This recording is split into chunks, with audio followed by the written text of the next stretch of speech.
of a seed bank or seed library. And so that's where this presentation springs from, to be able to motivate as many of us as possible to understand about the importance of seeds. And in the presentation, we'll talk a little bit about why seeds are important, even though it's kind of obvious, but it's really still good to review, all the way through to the science and art of preservation, because there's more to preserving some foods or some seeds than simply digging it out of the fruit or the vegetable and putting it to the side. So what we're going to briefly cover in this webinar is what seeds are, why we should save them, and a little bit of information on how to get started in seed preservation. So next slide, please.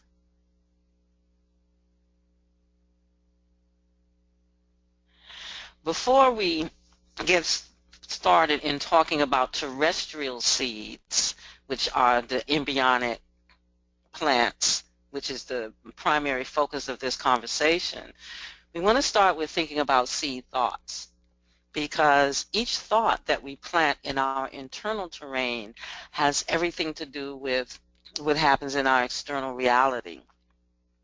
So in the universe, there's a like attract like principle, and seed thoughts, what we plant in our mind, in our hearts, in our bodies, want to plant and attract other similar type of seed thoughts. So for example, if we're planting excuse me, thoughts of love and reverence for the earth, for our ancestors, for our family, for our community, for the works that we're doing, for our loved ones, our connections and colleagues as we move through the planet. If we are planting seeds of love and reverence, then we will have similar seeds sprout up within our internal terrain. So if we plant seeds of the opposite spectrum energetically, of defeat and depression and etc., then more of those thoughts will be planted within our internal terrain. Could we go to the next slide? Thank you. So what we will find in terms of our internal terrain, very similar to when we plant terrestrial seeds, we'll find a field of similar thoughts that was germinated by the original thought. So just like you can plant your lentil seeds or bean seeds, and you're going to end up with, just through the natural process of that plant growing and developing its own seed pods and using whatever mechanism it has to spread itself. The same thing that we see when we plant physical seeds is the same thing we experience when we plant seed thoughts. So we will soon have a whole field of similar thoughts based on whatever frequency that we're operating from as we initially move into whatever that intention is. So we want to be very cognizant, next slide please, of what our thoughts are as we talk about seeds, seed preservation, and indeed for the entire summit. So we want to move into it from a place of, we are sovereign about this. We are the ones who have all the determination about where it is we're going from here based on our thoughts. So I put in a little bit in this presentation about brainwave patterns, because our seed thoughts govern our brainwave patterns. And our brainwave patterns dictate how we respond to any situation. There are 4 known or common brainwave patterns, and they're up here on the screen. The slower and deeper the brainwave pattern, the slower and deeper and more relaxed our thoughts. So that's why we have the image here of the brainwave patterns, and then we have a sister doing meditation, tapping into the seed thought, tapping into her internal terrain for whatever it is that she is moving forward to co-create in the physical realm. Next slide, please. And so it's very true that whatever seeds we plant, seed thoughts within our internal terrain, is what we're going to harvest. We can consciously choose to reap greater calm and clarity. The greater that we experience, we have true happiness. This is where the foundation for the family, for the summit, for everything that we're doing arise from. That inner connection with our joy and our peace moves us forward into creating what it is we choose to create. Next slide. So we really want to consider this as we turn to the topic of this webinar, which is food and seed security and sovereignty, because what we harvest is what we plant. So we consciously setting a particular framework for this webinar that we have the solution within us, and we are actually masters at seeds and seed preservation. So next slide, please. Let's start to talk about the main topic of the webinar, which is establishing food and seed security. So first and foremost, next slide, thank you. What is food and seed security? What are we talking about when we say food security and seed security? Next slide, please. There was a summit, the World Food Summit. This one was 2005, is the World Food Summit definition. So we'll start there. And it's that food, and when I say food, that includes seeds. When I say seeds, that includes food. So it's somewhat interchangeable. Food security exists when all people at all times have physical and economic access to sufficient, safe, and nutritious food to meet their dietary needs and food preferences for an active and healthy life. Household food security exists when all members at all times have access to enough food for an active, healthy life. Individuals who are food secure do not live in hunger or fear of starvation. And when I look at this definition, I feel like it's a little weak in the knees. And the reason I say that is because it's talking about adequate, adequate nutrition. Adequate is not superior. Adequate is not how we thrive and how we are in our highest capacity to produce, be creative, loving. Adequate is just enough to not starve. Okay, so this definition to me is a baseline from where we can move from, but I personally would not consider it to be the definition of definitions about food security and seed security, because it's only getting us to that minimum level of nutrition that allows us to move, but not in the highest capacity that we have as the beings that we are. And so that definition, we can start there and know that we're building from that point. And what is seed security? Next slide, please. This definition was actually just compiled by me and is open to suggestions, is open to reinterpretation, is open to other definitions, but somewhere to start from. This is a place of um, where we can align and come up with our own definition of concept of seed security.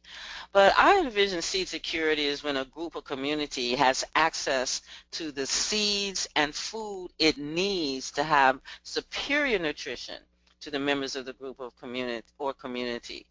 That this includes a legacy of non-GMO, open-pollinated, non-hybrid heirloom seeds to be left for future generations.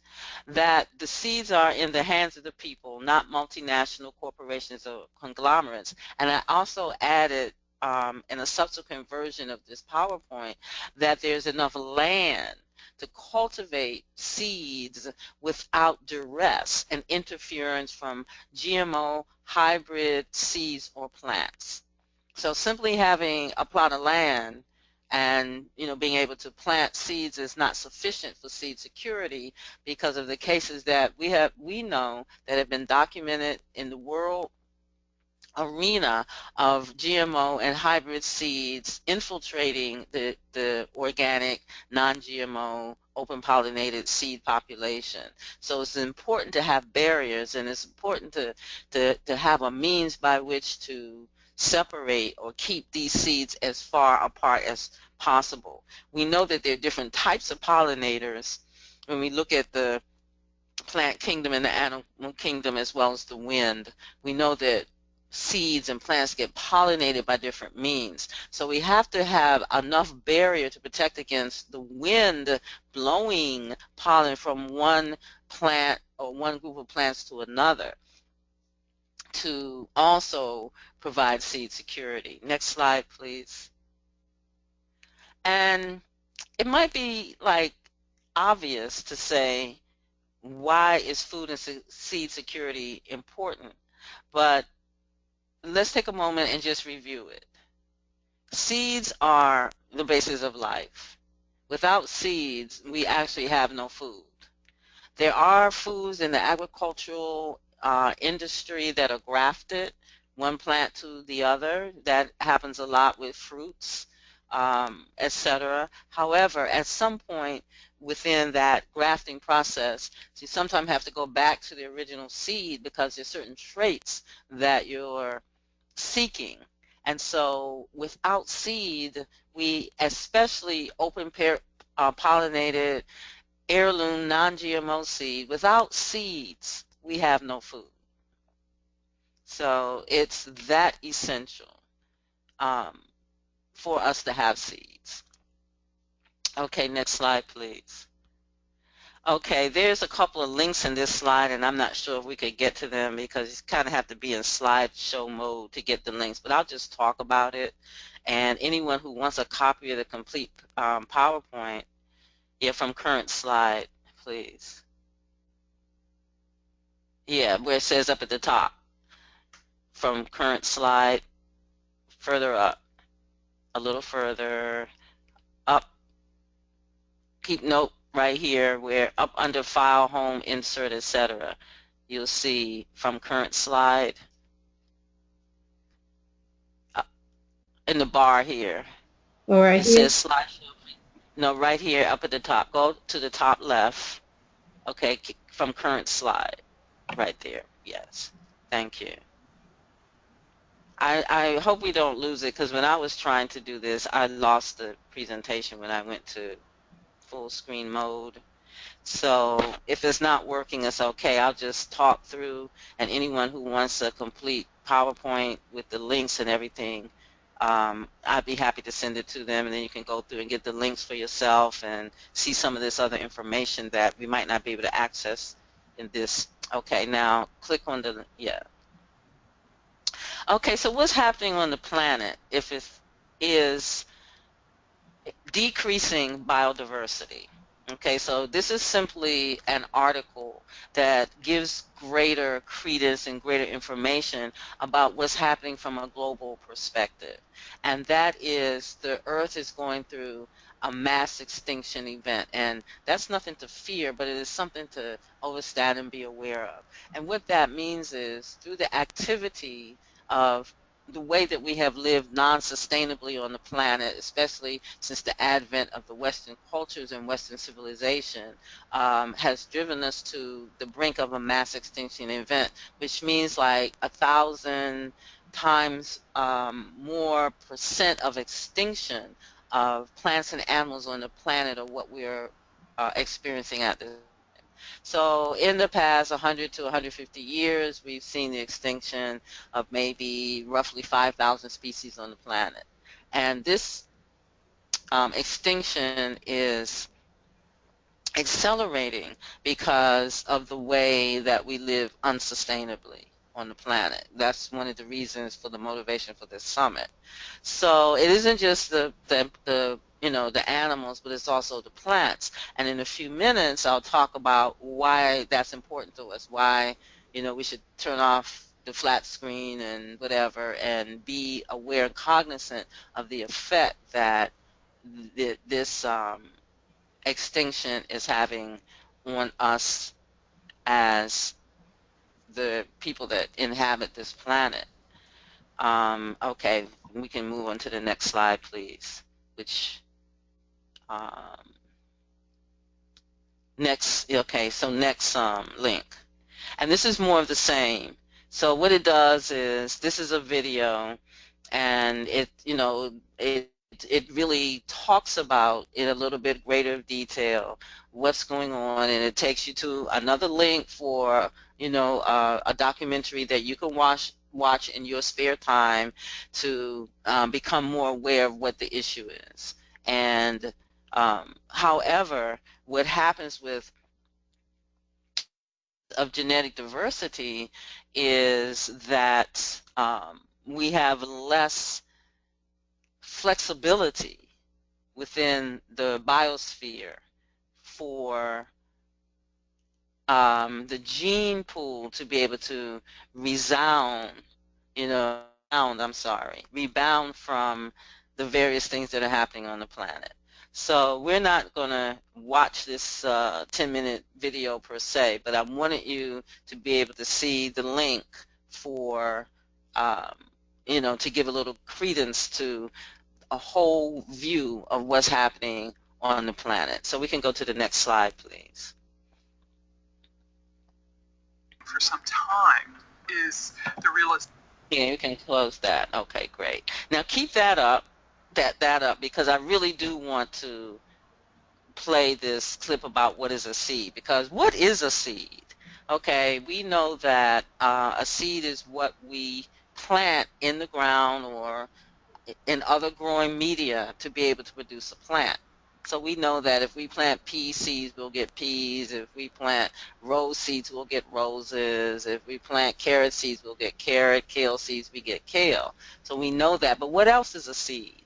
And here's a short, you can click on that, yeah, on that. And this gives us a great definition. The previous definition of seeds has more to do with embryonic plants, any other form of seed.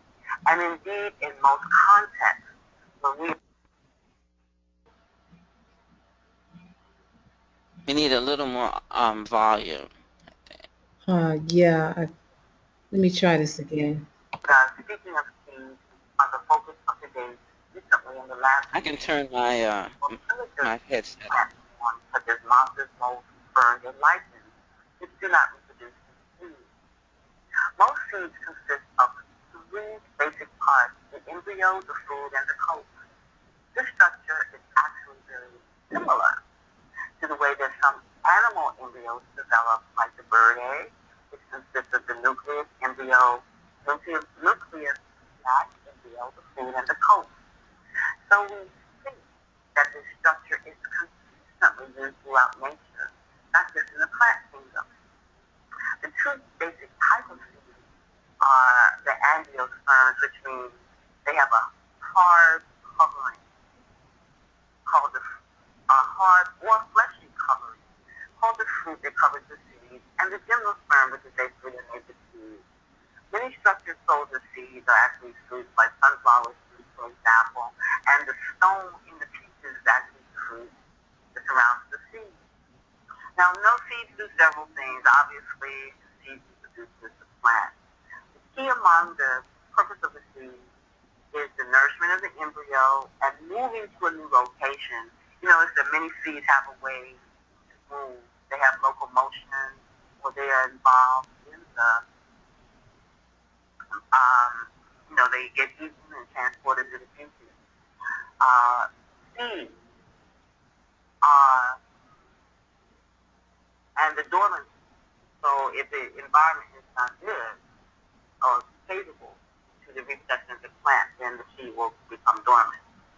Seeds fundamentally are a means of reproduction, and most seeds are the offspring, actually, is a product of sexual reproduction, which produces a remixing of genetic material.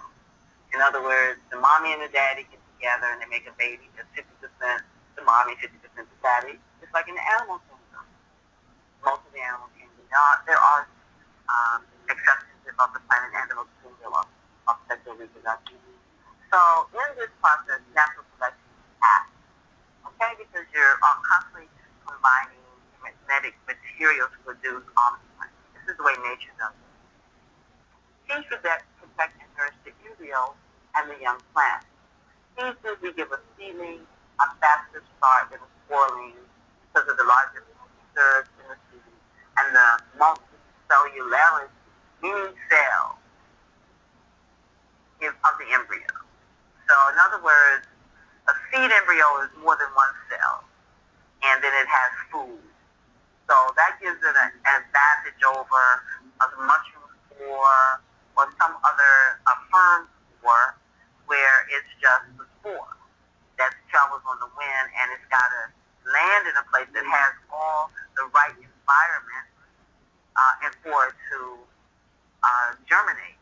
Where the seed, if it lands in an unfavorable environment, will likely just go dormant until it is transported through the processes of nature to an environment that is favorable, and then it will germinate. Now, how are seeds used in agriculture? Because basically we're talking about the corn of food. Well, that's kind of like very obvious. Seeds are the basis of agriculture. And agriculture can be defined as the science or art of cultivating plants and animals for human domination and consumption. We talked about previously how the start of agriculture heralded the beginning of the current sixth mass extinction event. And as humans navigated the earth on land and on water, we began to alter the environment by introducing non-native species, clearing of land, etc. The pinnacle of these effects of these changes are what we are experiencing today. Look outside of your window. I'm looking outside of my window. And what I see, in addition to my garden, is basically plants, that some of which are native to the area in which I live and some of which are not. We still got a little bit of grass, which I'm just working to totally eliminate all the grass because it's so unnecessary. And but that's such an alteration of the landscape. Then we have trees that are some are non-native. We've actually got some big trees that we didn't plant that are growing very well, and they were just planted and blew on the wind.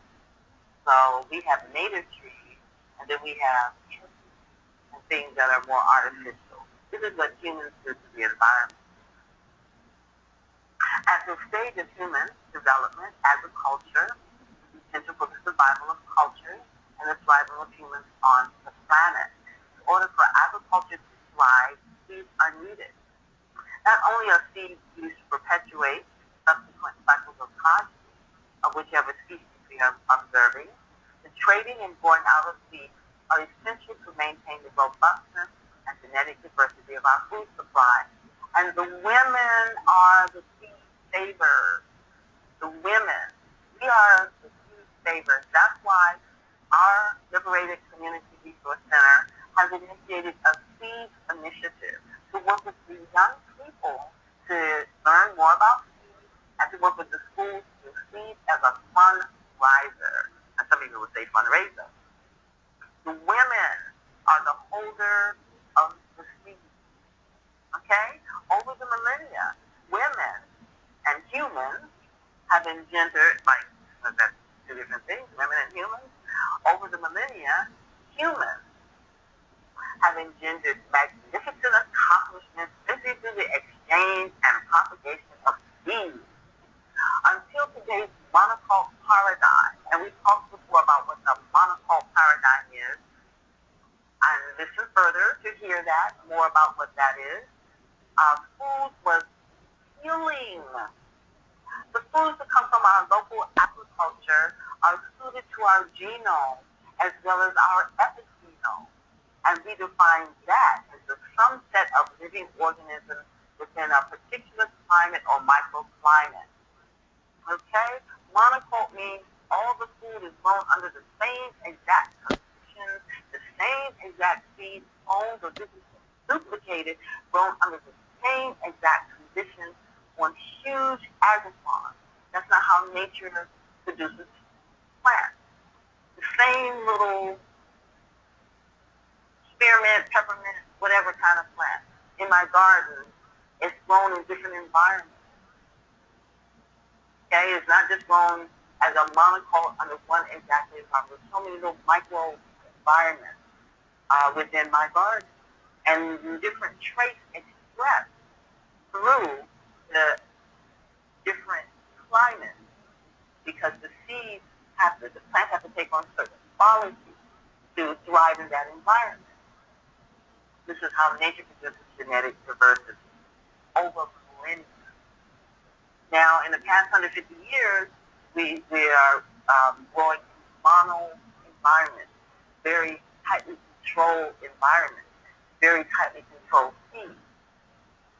This is why we have so much disease, because the food that comes from local agriculture is suited to us. Okay? If you live in Georgia, why would you eat potatoes from Iowa? That's loan somewhere across the water, Ireland. You know, why would you eat broccoli from California if you're living in New York? That food is not suited to you, your environment, or your genome, or your epigenome. And it was suited to us in those days. It provides the nutrients, primarily minerals, that are needed to keep us in optimum health. And even further, seeds are the basis of culture. The variety of humanity's expression arose from the myriad ways in which we have expressed ourselves based on our climate, available natural resources, placement in the cosmic conception, and more. And so in today's global economy, just as food is becoming monoculture, or is monoculture, many indigenous cultures are rapidly disappearing. As this happens, access to your food disappears also. For example, there were once over 5,000 types of beans and seeds and over 200,000 varieties of rice cultivated in India alone. And remember, even though this is not the topic, remember the African presence in Asia. So when we're talking about Asia, we're still talking about Africa and the foods that arose out of these cultures that were highly nutrient dense. And while we currently, the form they're in now, the rice and the beans, etc., are very starchy. In their original form, they were more mineralized. And so now, if you were to cross the globe looking for these foods, you would find an extremely limited supply. This is what monoculture is, where the food sources are rapidly made inaccessible and the only foods available. Okay, and that's saying the only foods available are the foods that are controlled by those who are controlling the seeds. So to pick up from that slide there, from that conversation, a monoculture is what we're currently experiencing at this time, from the perspective that you have a very limited supply of food. If you look, you know, it looks like it's a lot, but when you think about all the type of foods and seeds that exist on the planet, we're eating like maybe 1 to 2% of all available seeds, and you know everything is being cultivated all over the world. So now when you go into the Caribbean, for example, you find the the United States model for planting food, and the people that live there aren't even eating this food. They're just simply growing it for export. And so we start to have climates that are very similar, because in the monoculture you want to have identical conditions. So you have vast fields of the same food under an environment that doesn't have much diversity. So what happens with these plants is that they become genetically weak, or you know, the concept of inbreeding. So the diversity that we need in order to have robust and healthy plants, we lose that, and that's why it's important. That's why it's important to know about the seeds. That's why it's important to know about the monoculture. That's why it's important to preserve seeds and to be able to take it to the next generation. I'm going to skip the verbal presentation on this slide because of the time issue, but we do know that those who control the seeds control the food supply. So that's a given. Just think about right now what's happening in the monoculture or with hybrid seeds. Well, I think I have a slide for that, so I'll save that for that slide. But we're going to talk in a minute about hybrid seeds and why, do we want those or do we not want those, and why or why not. So we'll suffice it to say here that those who control the seeds control the food supply. Next slide, please.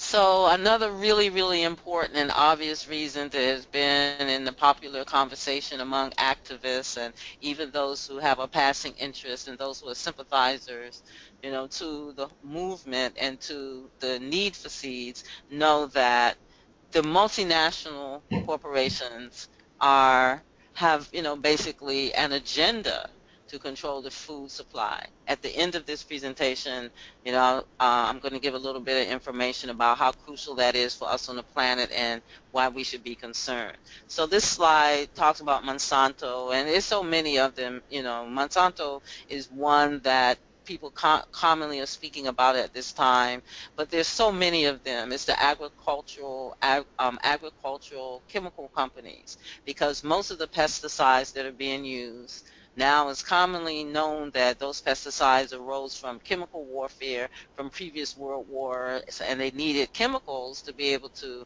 do something with all these chemicals and to keep the production going, because these Western economies actually run on war. So in order to keep those chemicals being produced, they started looking for a place to be able to use it, and it turns out it's so many examples, that they end up in the food supply or the water supply. Next slide, please.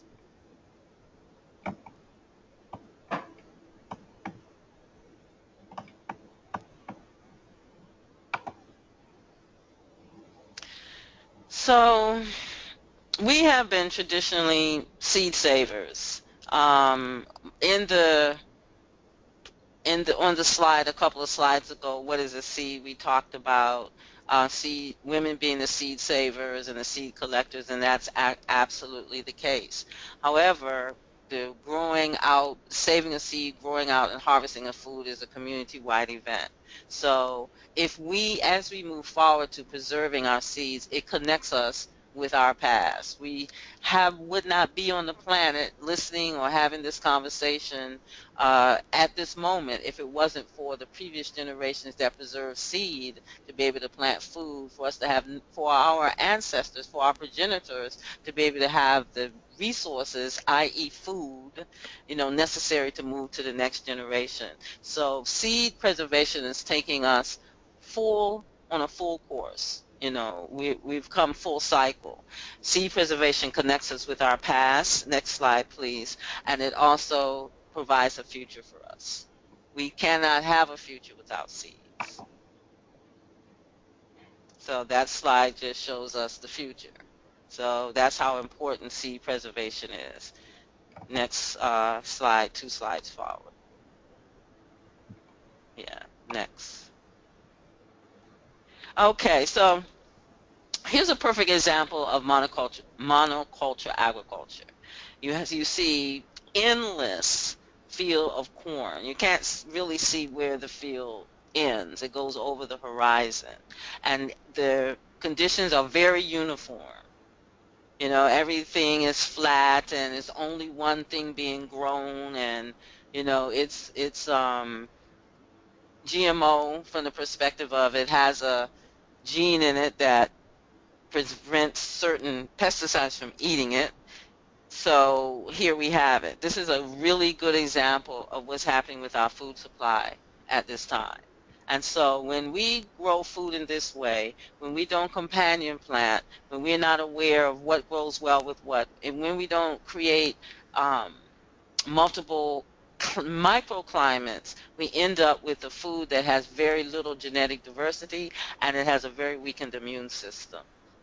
There's a link there, but we won't go there to the link. But those who want, you can get this presentation and get all the links. Yeah, It's in the intro. this will be on the website tomorrow.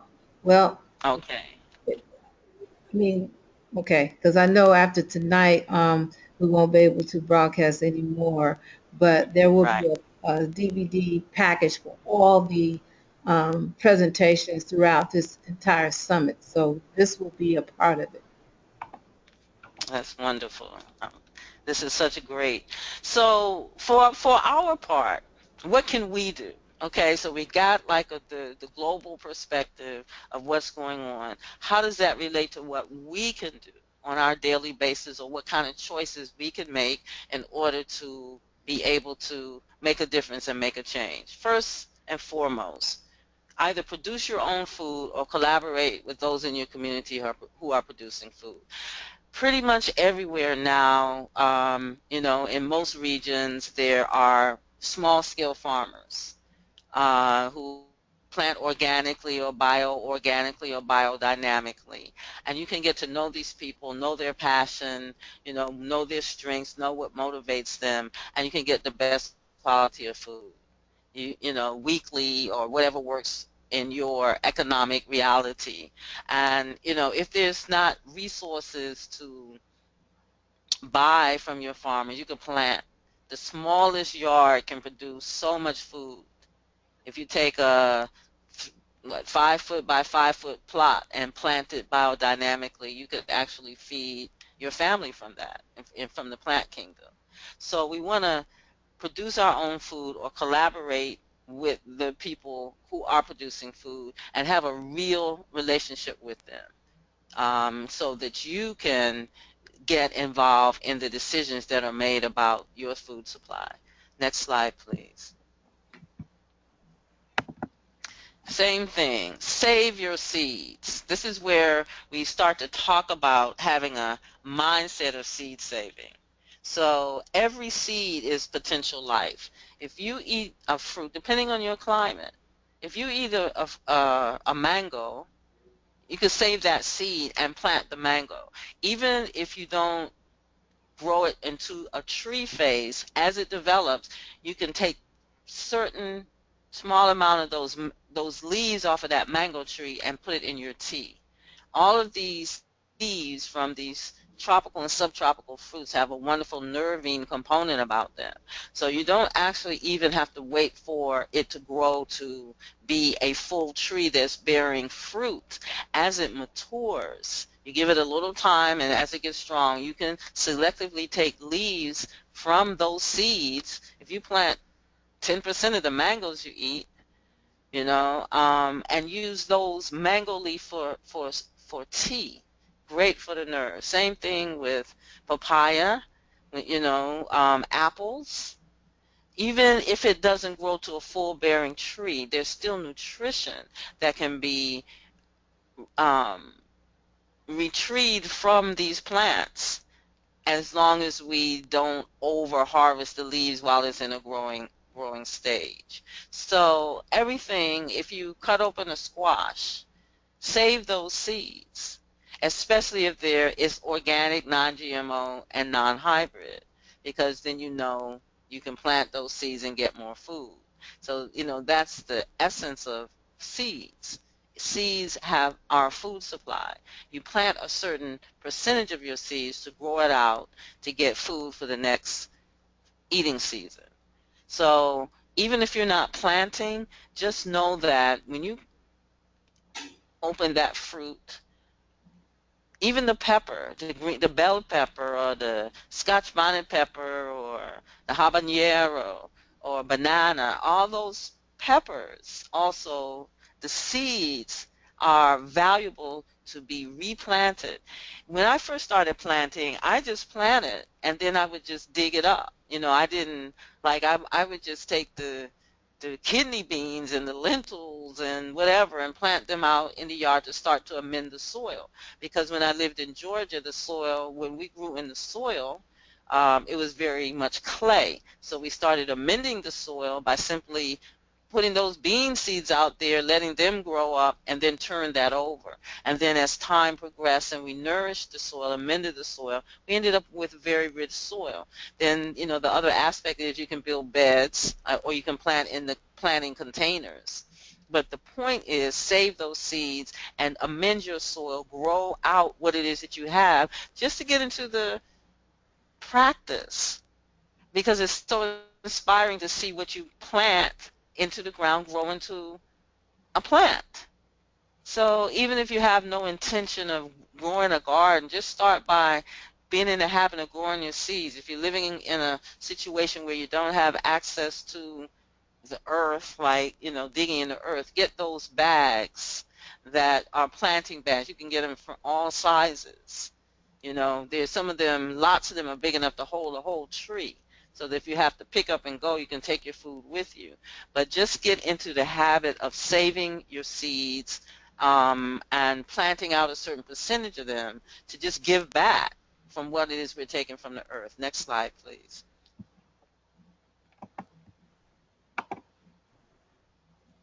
So what kind of seeds do we want to save? This is a picture of some seeds that I dug up out of a squash, a pumpkin or calabaza, or, they're just depending on where in the world you're from, what you call it, but they're pretty recognizable. If you've had a butternut squash, or, a pumpkin or a calabaza, this is what these seeds look like. So what kind of seeds do we want to save? Next slide, please. Okay, this is where we start to talk about the hybridization of seeds. So what does hybrid mean? Hybrid, it would be C in this slide. You're looking for certain traits. So what you do is you have plant A and you have plant B. You breed those together and you get plant C. C is the hybrid. It has the traits of A and B, and it's so-called more desirable to us because it was bred for those particular qualities. So what we're looking for is not this. Okay, this is not what we want. But I wanted to describe what's happening with 90% of our food supply. 90% of our agricultural food supply, the plants that we eat, are hybrid. There's a few reasons for that.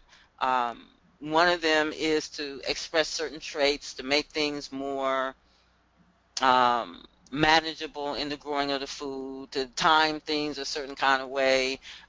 You might be breeding, for a particular taste, a particular quality, tenderness, or etc. Or, a shorter growing period, a longer growing period, etc. There's traits that people want in their food, and so they'll take different plants and breed them together to produce this particular type of food. What we're looking for, next slide please, is the open pollinated, at minimum, open pollinated heirloom seeds. And what does that mean? Open pollinated means that in the environment, the biosphere, in which that plant is growing, is pollinated through um, through the pollinators that exist within nature. It also means that there's genetic diversity within that plant, so that when open pollinated is going to get a cross of different kind of traits that make it a more desirable plant within the environment in which the plant is living, the environment in which you planted the plant.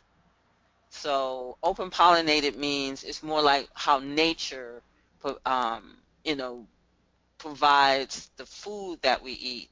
You have the bees and the hummingbirds and the bats and the wind, and these plants are able to um, get the traits from the environment that's needed. Okay, for it to have its own robustness. One of the downsides with the hybrid is the obvious downside of they are sterile. So a lot of time, now since we are actually on that slide with the corn, um, if you take um, if you take that seed that was in that slide there and plant those seeds, if it's not open pollinated and if it's hybrid, what happens is that those seeds will not reproduce. Okay, so you did A and B and you got C, and you plant C, okay, and you get one generation. Okay, you get one. C would be one generation. So I could take C and and plant it one generation. But what happens after that is harvested and I plant what comes from that? I get nothing.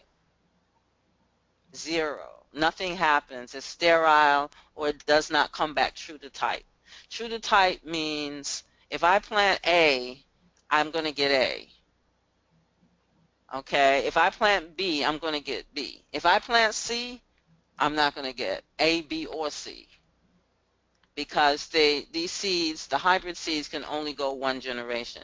That is what caused the farmers to have to go back to the seed companies every year to buy more seed. So we don't want those seeds, because therein is the doom of our planting, unless we intend to go every year back and buy more seed. And then that takes us all the way back to near the beginning of the presentation, when we were talking about the control of the food, the control of the food supply, and why seed security is so important. It's very important to be able to plant food that produces seeds that's going to plant more food. So in this example that we have up there on the screen, that's not going to happen. So that's why it's really, really, really crucial. This is the crux. If nothing else comes out of this conversation that we're having, know that you want to get seeds that are not hybrid, so that you can plant those seeds and reap from those seeds, from those plants, seeds that's going to produce the same thing again. Next slide, please. As a matter of fact, too. Oops, Okay. sorry. Oh boy.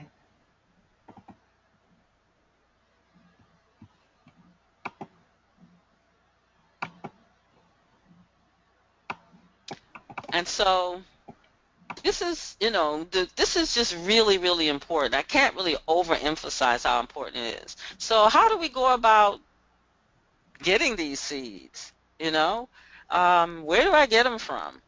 One of the things I really love about the seed preservation movement is that it's a movement of the people. It's grassroots. You got to get to know your neighbor.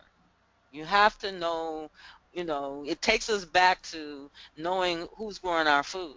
And one of the easiest ways to get good seeds is to talk to the person that's growing your food. Because food is so prolific, because one plant produces hundreds, if not thousands, if not hundreds of thousands of seeds, the people that grow food often have seeds. And they're often willing, especially if they're really motivated and they're dedicated to this particular movement, knowing that we need to have seeds, they'll give you seeds. If you're sincere, you'll get seeds. To be more proactive about it, you could have a seed swap. Okay, and a lot of organizations, a lot of people are doing this throughout the world now. This is definitely a global movement. A seed swap. Okay, we set up on Saturday morning from 10 to 1. You bring your seeds, I bring my seeds, and we exchange seeds. Simple as what we're seeing here on the slide. This is an example of a seed swap or a seed exchange. You know, um, you can link it with a community organization that already exists, or you can set it up like a garage sale in your yard and just invite people to come by. But on whatever level, it's just to get started. Even if it's you and I have seeds and you have seeds and we exchange. It doesn't have to be on a huge level, but it doesn't require an economic, monetary investment necessarily to get seeds. That's the whole beauty of this movement, that it takes us out of that economic paradigm where in order to eat we have to have fiat currency to go buy something from somewhere. This is the rudiments of it. You connecting with me connecting with you.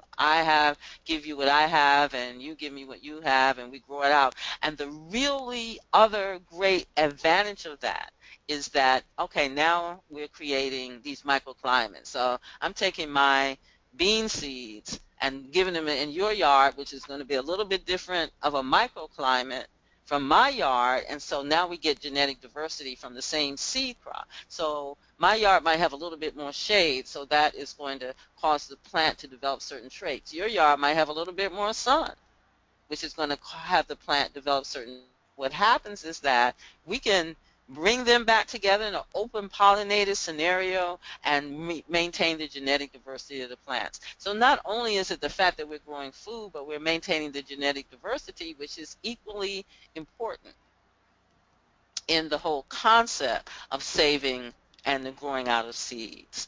Next slide, please. Okay, to step up from there, from a seed swap is a seed bank or a seed library. And they work very much similar to, a book bank, a book library and a money bank, meaning that you deposit something to take something out. So you see these jars here. These jars are full of seeds. So I can go to my seed bank and get maybe 250 seeds of, a really unusual kind of spinach that has, certain qualities closer to the original, less hybrid, and I bring 25 or 250 seeds or something, to deposit in so that we keep it flowing. One of the things I really didn't go into too much in depth, but it is in the presentation, so is the DNA of the seeds. And I probably will maybe save that for next year's summit, but, just as an intro, the wild seeds, the ones that grow in nature, are usually single-strand DNA. Most of the food that we're eating now is double-strand DNA, and it has caused a genetic mutation in us. That's one of the reasons why we have more gigantism on the planet, because the plants change. Because if you look at the original people on the planet, they were diminutive. They lived close to, small people that could easily live off of the what nature produced. So with agriculture and with the hybridization of plants and with the changing of the DNA and with us ingesting those plants and, ingesting that DNA, because whatever we are, we eat, we are what we eat. Um, and so our DNA has changed over the millennia to be a double strand DNA also. If you look into some of the more ancient people, you'll see there's a different DNA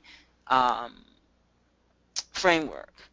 And so we really are wanting to plant closest to the original wild seed as possible. Certain foods that we eat are seriously hybrid. One of the most prevalent examples is the slide we were just looking at, which was the corn, the maize, or the masa. That plant, we have a whole other presentation that shows the original plant that came from, that looks like basically a stalk of wheat. And so it was bred up over the millennia to be what we now know as corn. Highly hybrid, highly allergic reactions most people have, very subtle. So we may never get a full-blown diagnosis that we have leaky gut or whatever. But these particular hybrid plants create an imbalance in our system that compromises our immunity to disease and our longevity, our radiance, because we're spending a lifetime eating these hybrid foods that were never really designed by nature. It's something that, people did for their own convenience. They started breeding certain traits out of the plant. That's why when we said earlier in the presentation that the beans and the seeds and the rice and all that used to be highly mineralized versus highly starchy. Now we have, 15, 20, 30, 40 different kind of beans, 15 different kind of rice, where we used to have hundreds of thousands. And the ones that have survived are the ones that are commercially viable. The ones that could travel Thailand, jasmine rice from Thailand all the way to the United States. The original foods were not that hardy, okay? They rose up to be consumed within a certain local area. Another really great example, and I'm going to put a slide in for the next version of this presentation, is the avocado. The Hass avocado is just really, really, really, really popular. Now the agricultural food industry is popularizing the Hass, and the whole market is taken off. But that Hass avocado is a GMO avocado. The reason I say that, it was bred up. If you even just look at the amounts of avocados that were originally in, say, the state of Florida, you'll see hundreds of different varieties. But what has happened is that those varieties don't travel well. They can't leave the local environment, and so they bred up this thick-skinned, small avocado that is able to be commercially produced. Okay, and so the if you travel into other parts of the world and you see the variety of avocados, the colors of the skin, and the way the flesh is, the way the seeds are, and the shapes, then we start to get an idea of how much the food has been tampered with. And so when we're looking for seeds for our seed bank or our seed library, we want to look for the type that's closest to nature as possible. So that being said, I'll move on to one more slide, and then we're at the end of the presentation. Next slide, please.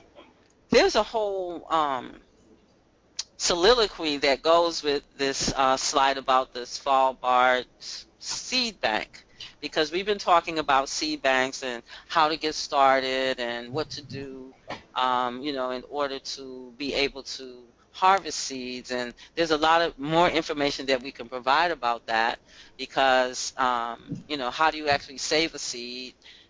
Do you dry it? You dig it out? What do you do with the seed once you dig it out of the fruit or the vegetable? Most often you want to dry the seed, but sometimes you have to keep the seed moist in a moist environment.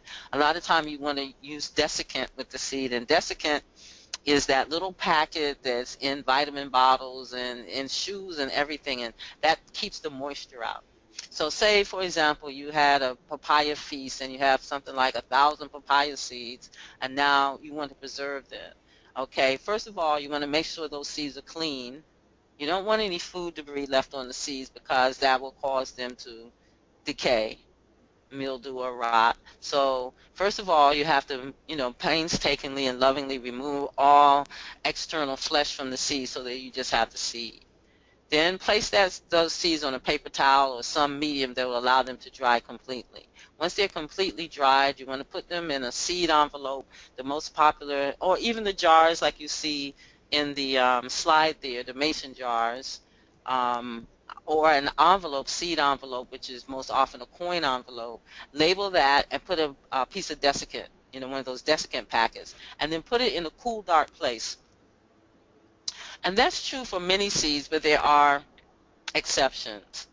Um, so that's another reason to go to your seed swap or your seed exchange, to exchange information about what you did with these seeds, what was going on in that particular year that you harvest these seeds, or that particular season, and how the seeds were produced. Then you want to grow out a few of the seeds to see if they're true to type.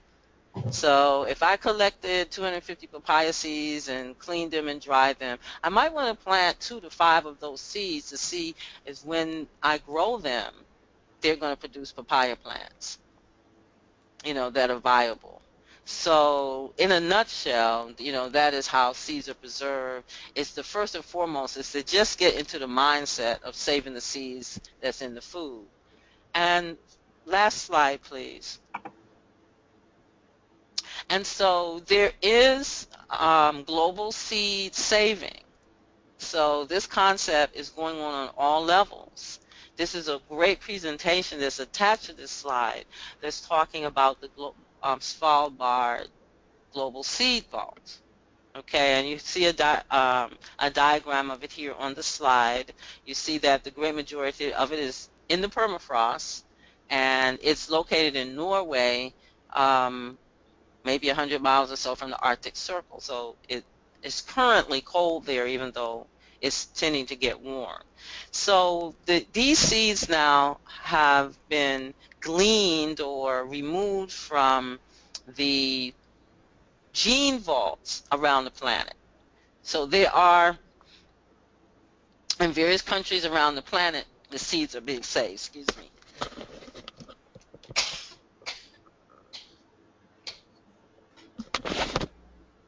I'm sorry.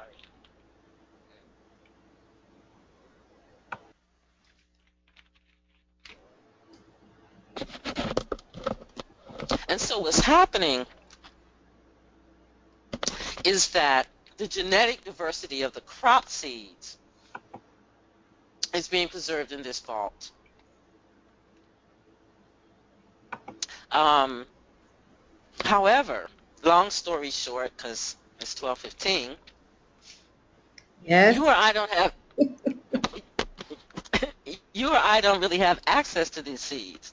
I have this great presentation on this slide, and maybe at some point you could get to hear it Oh, they will because hear it it because just, you'll be on the website. excuse me. Um, these seeds are being collected from around the planet.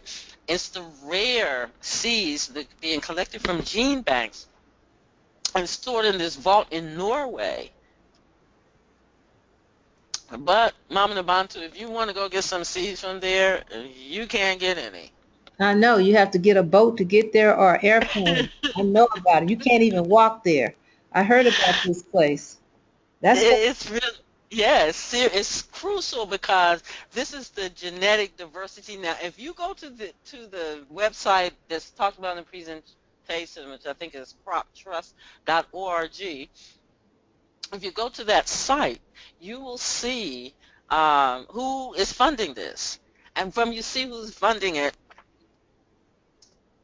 Enough said. It's not for us. This is our genetic inheritance that's been taken from us, stored up in Norway, and we can't get none.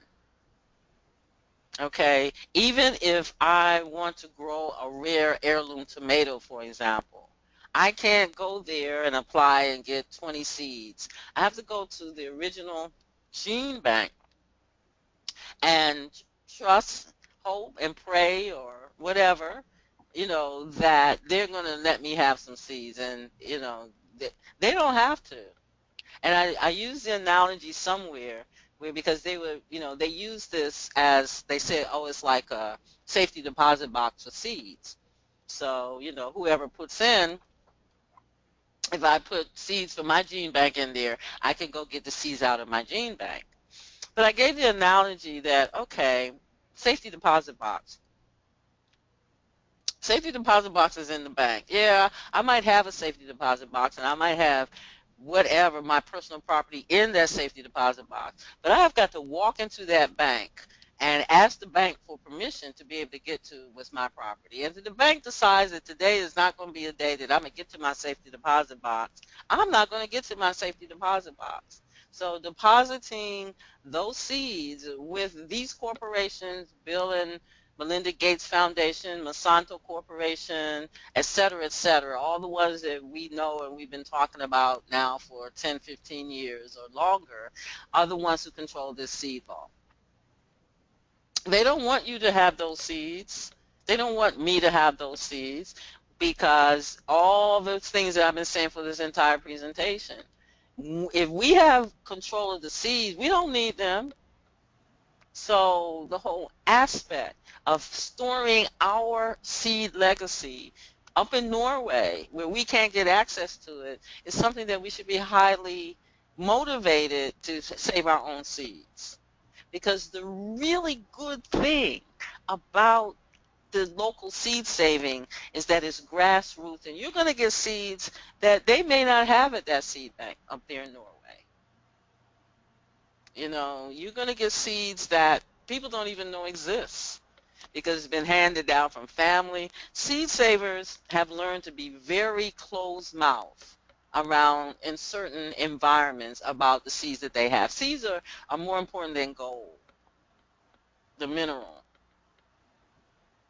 Okay, because as we said, seed is our legacy for the next generations. So seed savers have become tight-lipped, knowing who to speak to and who not to speak to.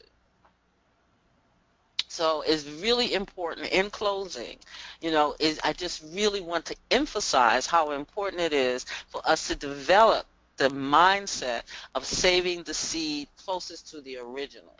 So if you could even get a purple and gold cauliflower seed, that is not necessarily something that we would want to say, because that is a hybrid that's many generations from the original. Cauliflower is in the same family as collards. The original was the tightly was a kale that had very small tight leaves, and the brassicas, which is broccoli, cauliflower, collards, and kale, Brussels sprouts, all originated, and cabbage, um, from one ancestor. So when you see the kale or the collard, especially the ones with small leaves that's, close in, that's closer to the original. We want to save that more than we want to save a purple and gold cauliflower, which is highly hybrid and crossed with all kind of things in order to produce that particular plant. And we want to be aware of when our plants seed. So when you grow collard greens, you get a flower, then you get little teeny seeds. You want to collect those. Same thing with the kale. They do produce seed. If you're using organic, open pollinated heirloom seeds, you want to collect those seeds. Trade them with your neighbor, even if you're both growing collards. Trade them off. Callaloo. The Jamaican callaloo is the green amaranth. It's so prolific. If you plant it once, it's a perennial. You'll never have to plant it again, and you'll see it spread. But then you get some of those thousands, if not millions, of seeds that come from that, and trade it with your neighbor who's also growing callaloo. Breed those together and keep the genetic diversity going. The nature has a certain intelligence that is going to allow the plant to breed for the traits that are best for your particular environment. That cannot be done by monoculture. It cannot be done in a laboratory. It's us that have to know what it is we're doing, and consciously, enthusiastically, and joyfully plant those seed thoughts for greater abundance and retaking and control of our food supply. And I'll end there. Thank you. Oh my goodness, that is.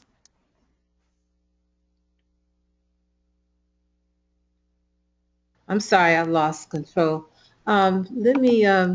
I don't know. We still got seven. Well, we got at least five people here. Let me see if anybody has a question. Um, yes, we do. Vivian has a question.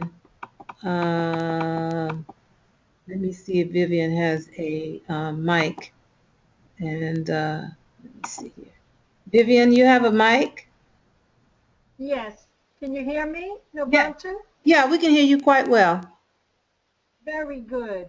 Oh my gracious, this is so interesting. And I know very little about farming. So I think I better get started.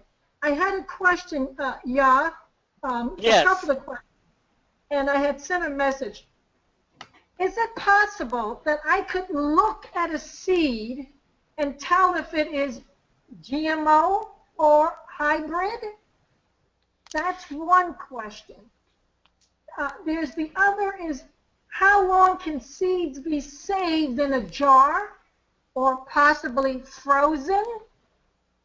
And name a good book to get started when it comes to a seed bank or a seed library. Okay. So the first question is, if you can look at a seed. It's very difficult to look at a seed and see whether it's GMO or hybrid. You really would have to have a conversation with the person from whom you got the seed. And Yes. trustfully, if they brought the seed to be exchanged or swapped or deposited, they've grown out a few of those seeds to see that they're true to type. So that's where we have to talk with each other and have a conversation face to face or heart to heart about the seeds, because you'll find that people that save seeds are very passionate, and they're going to be really wanting to explain to you about where the seed came from and give their experience with the seed and what kind of environment the seed was grown in. If the seed is in a cool, dark environment, it could last a season or two. Okay, Okay. and sometime a little longer, but it's a living embryo, and seeds are capacity to go dormant, so they can often last much longer than that. But Mhm. I would want to grow out at least some of the seeds that I receive within a season or two of receiving them. Okay. Um, as far as a book, now that's a good question. I would actually have to Google something, but one really good place you can look is Nature's Bioorganic Farm. You can Google that. Okay. I was, and that's one of our colleagues, Brother Nika Miller, and he's got a really great website, and is such an avid seed saver and 10,000 times more knowledgeable than I am about seed, and he can explain, Okay. to you in depth, and he's always looking for someone to, to collaborate with. So that's Nature's Bioorganic Farm. Okay. And I can provide Ubuntu, I can send a list, maybe it could be posted, of more resources about seeds. Now, there's a few literature out there if you go and Google that in the age of Google, Mhm. but Seeds of Deception, and Okay. it's really a great book because it talks about what to look for. It maybe goes a little bit into a lot of detail about what's being done to the seed, and that's good to know because it's a great motivator. But there are solutions in there. Then there's Seeds of Destruction, okay, which is Oh, another book, and okay. then there's a book called Genetic Roulette.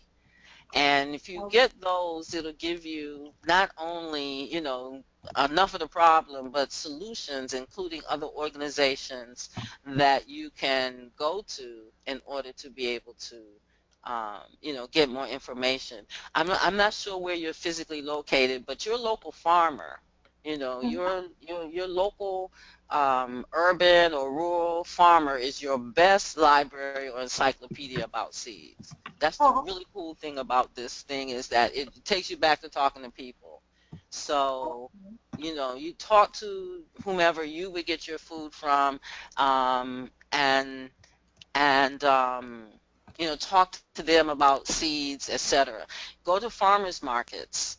They're okay. everywhere now, and talk to those people with whom you develop a resonance, Mhm. and you feel like you can have a conversation with them about seeds, and they'll, if they're really avid, you'll get more information than you can actually use it at one setting.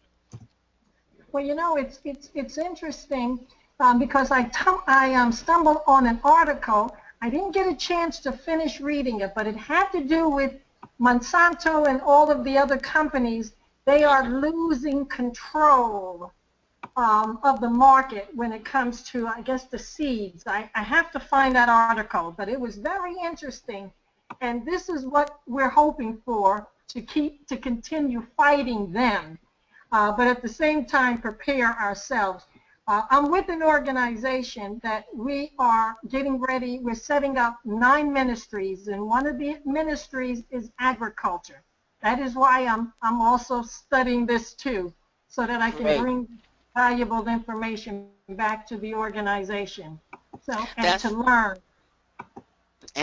that's so excellent. I didn't mean to interrupt. That's excellent because this is a movement of the people. This is a movement Yes, that cannot be top down. It's got to be, from the roots up.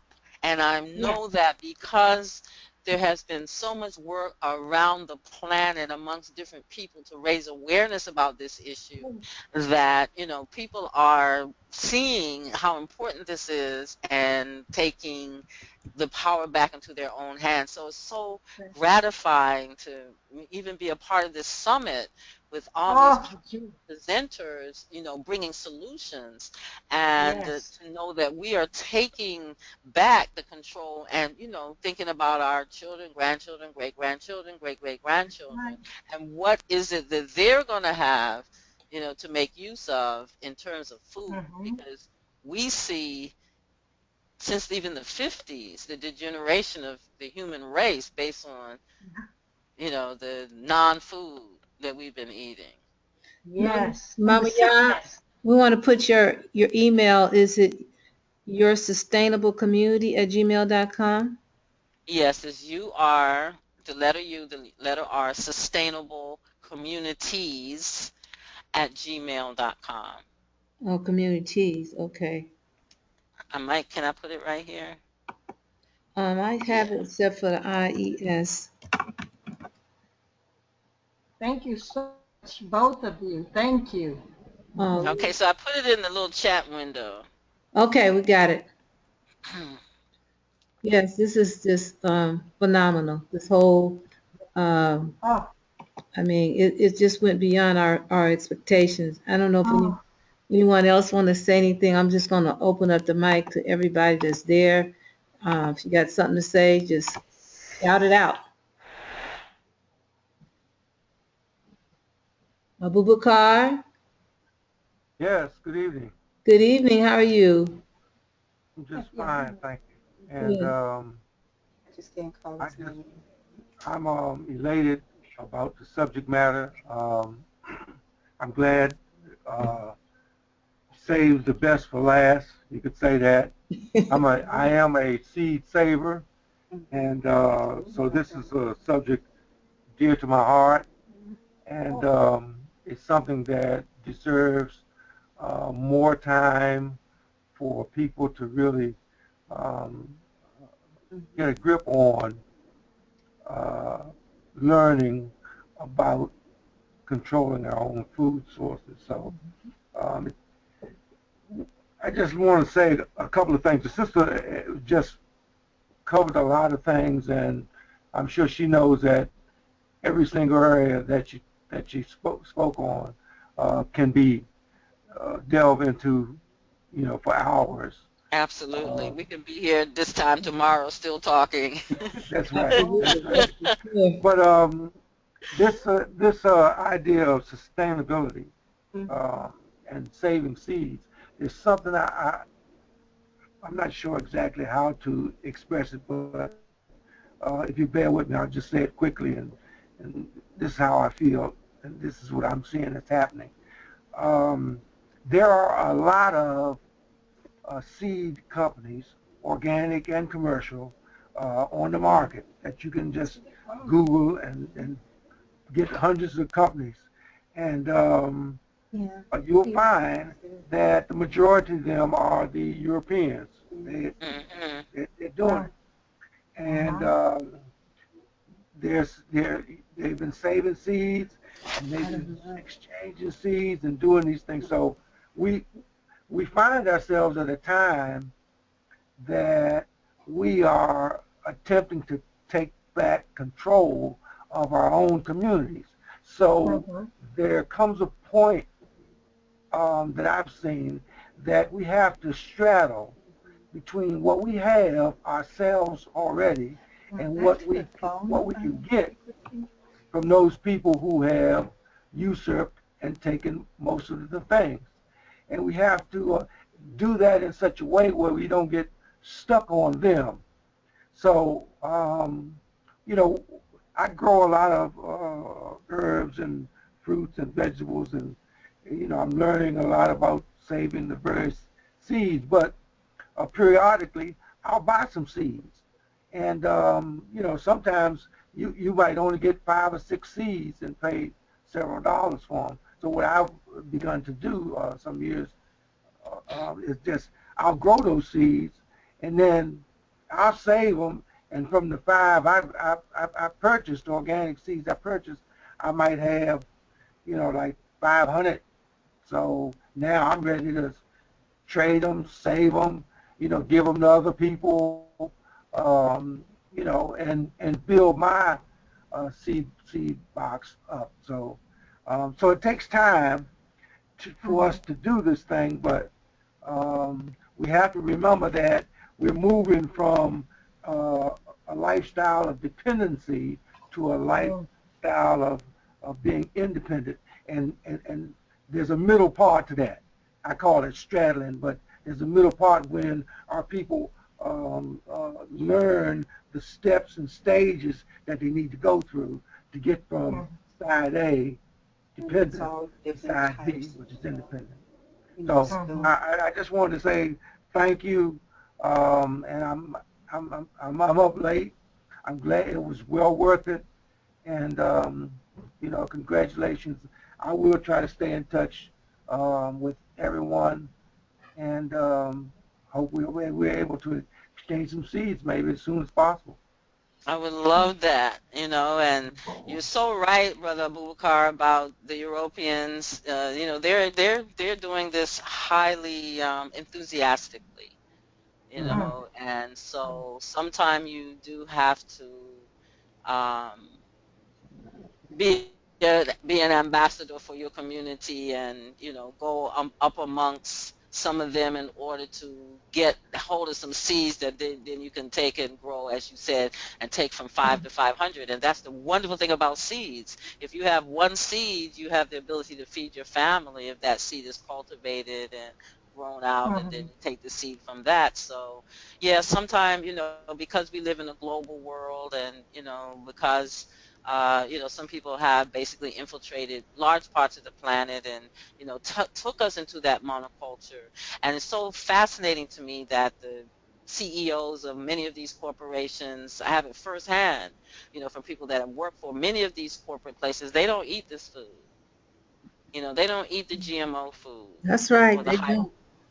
They don't. Mm-mm. They eat organic. They have, or their chefs go to the farm and get the organic food and bring it, and whatever, and Right. they perpetrate the non-food on the masses. They don't even see it as food. It is only a commodity, and that's where the market has taken it. So that's what they're selling. So, Mm-hmm. they don't expose, they find their family to be too precious and valuable to them to give them non, insufficient food and insufficient nutrition.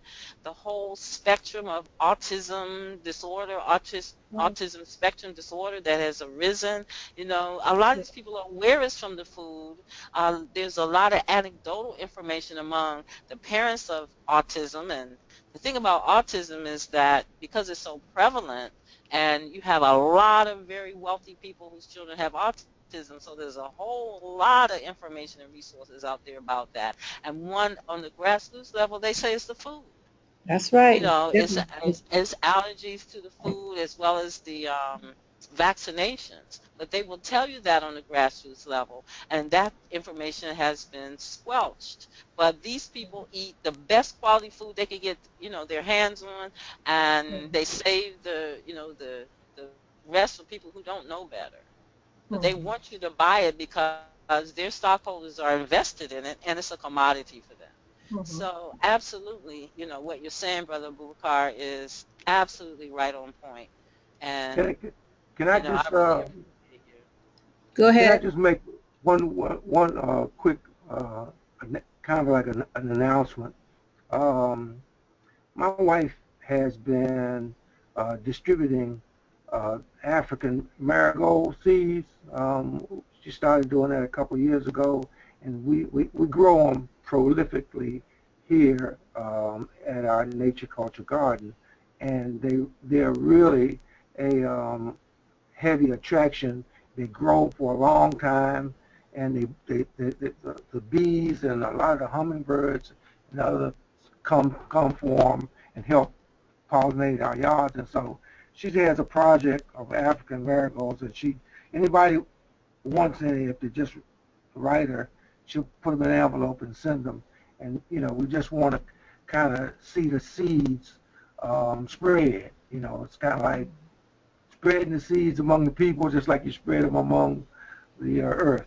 So Well, I just want to put your that out there. email is showing right now on my screen, so if anybody want to take it down, I think it's akarim7777 at AOL.com.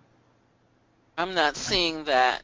Okay, well, Um, it's can you tell me again? I'll just make a note of it. AKARIM 477777 at AOL.com. Okay, AKARIM, like mother, 7777 at AOL. That's right. Okay, I definitely am interested, so I I'm am making a note. too. Oh, very good. Okay. Baba Alongo, you have anything to share with us? Yes, I was listening. This was very interesting, uh, very enlightening. Because I try to grow where my wife tries to grow a little something, but she deals with people that do organic farming.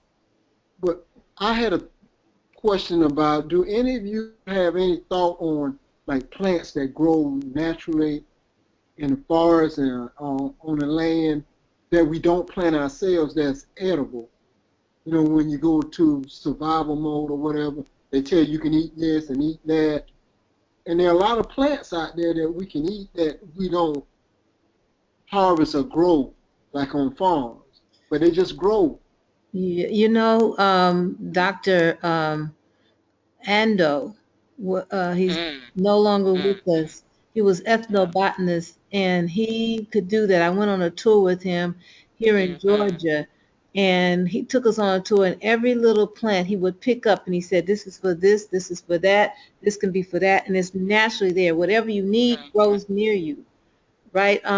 Yeah, I know you could probably. Absolutely. I was a student of Dr. Ando, and Oh, yeah, he he was exceptional because most because being in an environment that's not our original quote unquote native environment, and mhm. we don't recognize, say for example, in the temperate zone in Georgia, Maryland, and those places, what is food. We don't recognize it because we have not been educated as to what is food. I think that would be a really great topic for the next summit, in terms of being able to identify what just grows in the forest. Here in Florida, there is so much food. Most of it is not commercially available. You go into the stores and you see, but you don't see egg fruits and, you know, um, Ethiopian apple, and there's so many things that just grow prolifically and you can recognize it as food.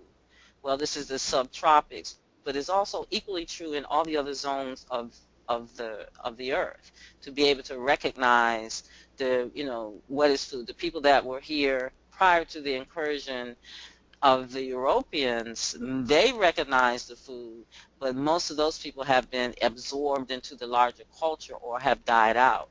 So, but there are still some people on the planet who recognize with, the temperate zone.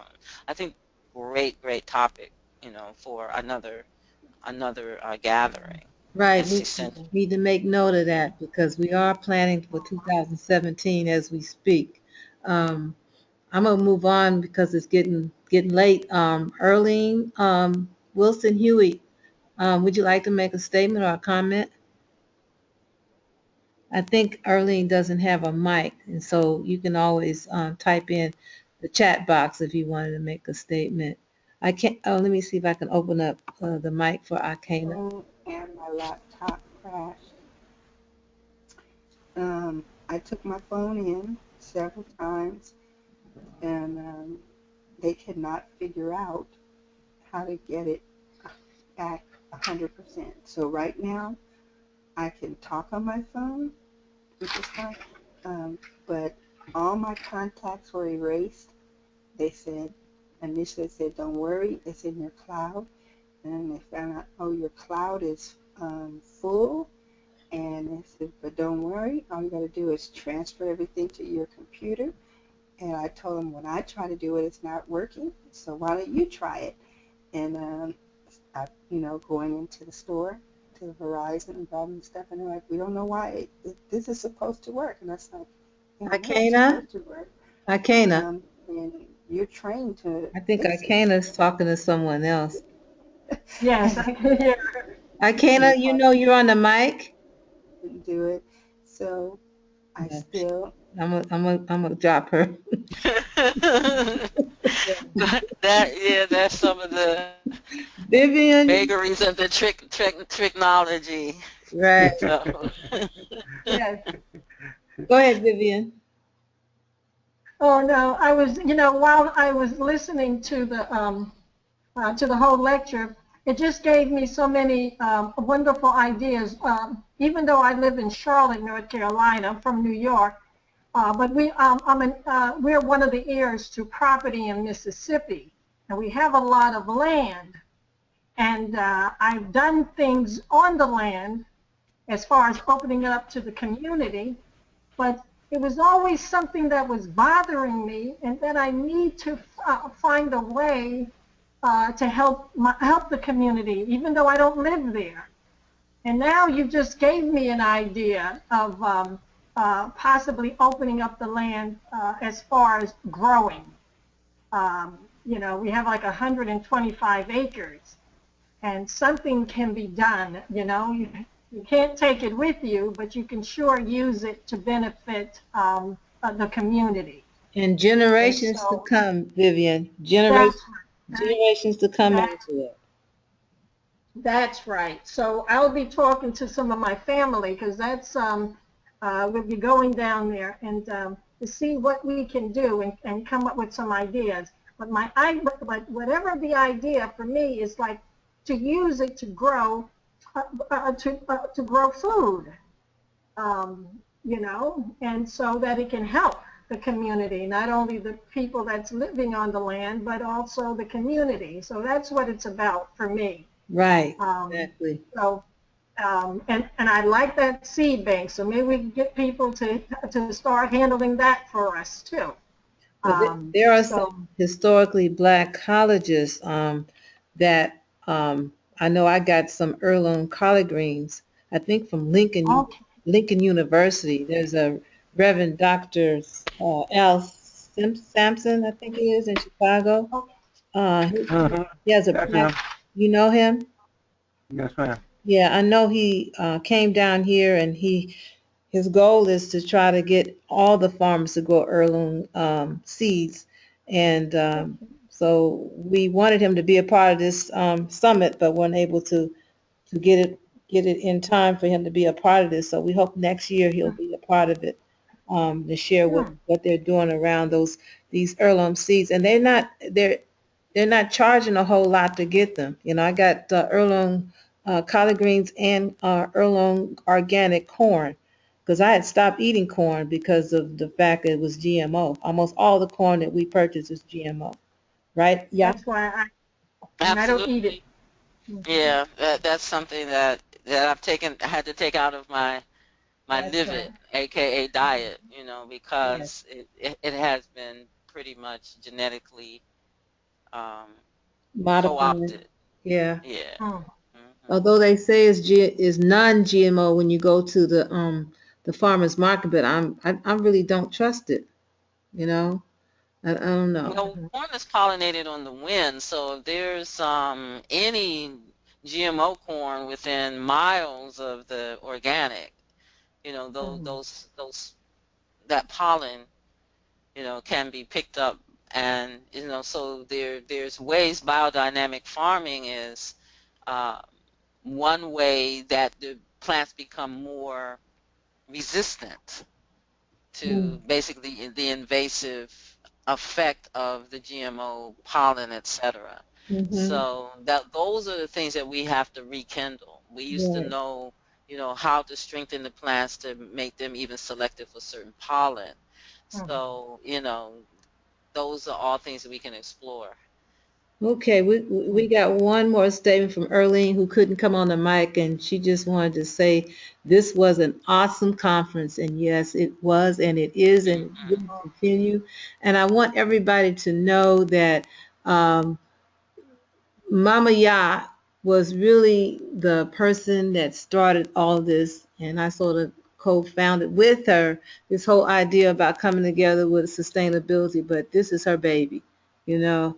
Oh, This is oh, our I this know is a it's our joint baby, oh, but I know this is a that this. joint birth for sure. It's oh, community effort, and Oh you know, yeah, I I was not at the end involved in it to the degree I would have liked to have been, because life took me in different directions. But I'm just so grateful to see the culmination. This was a joint effort for more yeah. people that can be named, and just Madasi for just all the wonderful work that has been done, the late hours, the meetings, the planning, Special thanks to Sister Afia Reina for her awesome contribution, because Absolutely.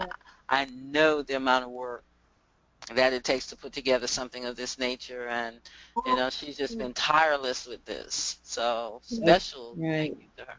Special thank you to you, Mama Nabantu, for carrying the torch. Well, You know. it's a passion with me, and it started with us, what, 4 or 5 years ago, and it's just, Yeah, I was looking at 2011, yes, where some of this information I started to, record some of this information. I had not realized 5 years had passed. that's right. It's been in the making for some time. And so I'm just grateful because the what we've gotten back from everybody has been super, super, super extraordinary in terms of the feedback we've gotten. And so it's such an encouragement to keep it going. And the networking that's taking place as we speak. And once we get the DVDs all together, this is something that can be taught in school. And one is, I think, Brother Baruti was saying, this is the beginning of our own university right here. Hmm. Yeah, Oh my goodness. This is the For me, beginning. yeah. it was wonderful. I have never seen anything like this. But is this the first time you actually had this the summit? This Is is this the the first very, time? yes, this is the first. Oh, well, I know I did have a chance to talk to Afia, and I just enjoyed talking to her. This is before it actually, I think, started. Mm-hmm. And I was so impressed, but I will tell you, as an educator, I'm a former educator, but and in the field of science too. Mm-hmm. I have never seen anything, and it was just, and I've been feeling this awakening anyway of work that we're doing, and what I'm seeing with our people.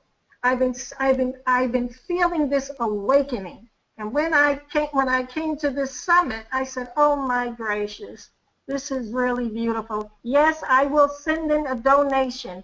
I did try to send. I told Fia I did try to send in a donation Uh-huh. with the credit card, which and it would deny me, but it would deny me because it said I have a PayPal account. I do Oh, not use PayPal. Never. I yeah, don't. I may have set it up years ago, but I right. never use it. So I sent a message to Afia, and we're going to work it out that I was going to Right. mail a check to you. Yeah, there's a But way you can bypass that, because that happens to me all the time. You have an option to not go through PayPal and go to your own ATM credit card, but it's hard sometimes to find it. So Oh, I didn't. Oh, okay. yeah. Well, all the other time, I've always been able to use your credit card, and you can bypass it. It seemed just with this, and I'm pretty good at the computer. I'm pretty computer literate, and yet it will say, you have an email account that matches. I sent it to Afia. It Okay. says your Feel- email account matches your PayPal, so you have to use PayPal. I sent the error to Afia, so Okay. I'll get it straightened out. But Okay. Well, that may be so we'll something get that it we straightened need to out. do, because I haven't tried it yet. So it may be something Okay, that didn't go, the additional part that need to go on there may not have gotten on there. So, okay, that's it. right. It beat me up too. The PayPal situation beat me up a little bit, but I was able to weather it and get through. And I've had people call me and say, Kareem, how can I send money, because Yes, they were having trouble. yes. So you were able Hmm. to That's why. do it? Yeah, what I found out was that I had a PayPal account from old times myself, and I had forgot about it. But basically, what it did was, even though I didn't have enough money in my PayPal account, it automatically drew the money out of my regular account and through PayPal, and then I was successful. Yeah, that's what Oh, happens, because if they realize that there's no money in your PayPal, it'll automatically go to your account that was set up with the PayPal. That's true. Yeah. Yes. yeah, I've never used it. I probably set it up many years ago, but I've always been able to bypass it. It was only on this first time with the summit that it kept telling me it has my email.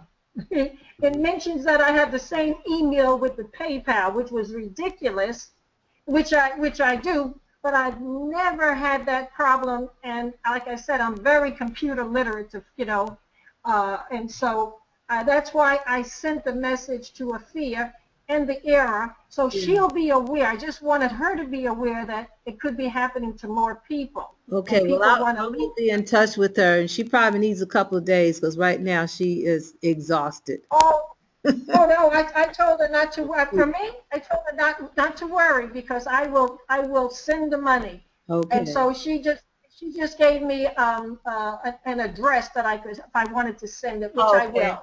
Thank you so much. Okay. Much appreciated. Okay. And Earlene, okay, let me just let you know that Earlene, who doesn't have a mic, said this is epic. And looks like Ikena said she just was dozing off, and let me see if I can get in there. I'm trying to unmute her, and for some reason it won't. Okay, hold on. Dang, can't get her off. For some reason, it won't allow me to unmute her, but she made a statement, so I will read her statement, and then we're going to close out. Okay. It's I would like to comment one more statement also. Okay. Well, Akana said, I'm so glad it's all recorded. It's late, so I dozed off and missed some parts, but the parts I heard were wonderful. Asante Sana, Mama Bantu, and Raina for an incredible summit. And Raina, not Raina, Ikena, we did hear you. You were talking to somebody about your phone and not getting all your mess. So, just want you to know we all heard you. But anyway, we're going to go back up to, is that Baba Longa? Who was that? Yeah. Go ahead. It's Baba Longo, Kwaku Longo. And I wanted to say that I thought this was a wonderful effort. I know the ancestors have to be pleased. Oh, yeah, definitely. And all of you did a great job. And I wanted to point out something because I, too, I worked in the public school system for 30-some years. And one of the things I always hear is that what's our children doing? What's the young people doing? And I wanted to point out that because I know Afia Raina, and she is a young lady and she's very dynamic. Yes, she but is. That's an example of what our young people can do. Yeah. And I mean, I'm just overwhelmed. This is awesome. And much love to all of you for what you do, and especially for Afia Raina because she's kind of special to my heart. And anything I can do to help out, just let me know. All right, my brother. We thank you so much because you've been here with us almost, I think, every day, right? Yeah, I'm so excited. I can't even sleep at night. Oh, and Mama Ya, thank you, Asante Sana Madasi, for all that you do, and your presentation was the greatest presentation to end all of this entire summit. It was just perfect. Thank you so much. So with that, everybody, I guess we need to get some rest and get ready for the next day. And I just want to say I give thanks to the ancestors and to the ultimate reality for all that we have done. And all I can say is thank you. If you want to make some closing remarks, Mama Ya, this is your chance. This is your chance. Mama Ya, you there? Did she go away? Okay, everybody, I'm going to stop the recording, and just remember that all of these presentations, including the Q&A, has all been recorded, and we're going to put this package together, and you will all get notice when it's ready. Oh, great. Okay. Wonderful. All right. Well, good night, everybody, and good night. Peace, love, and light. Blessed night. Thank you. Before the Before the yes. All right.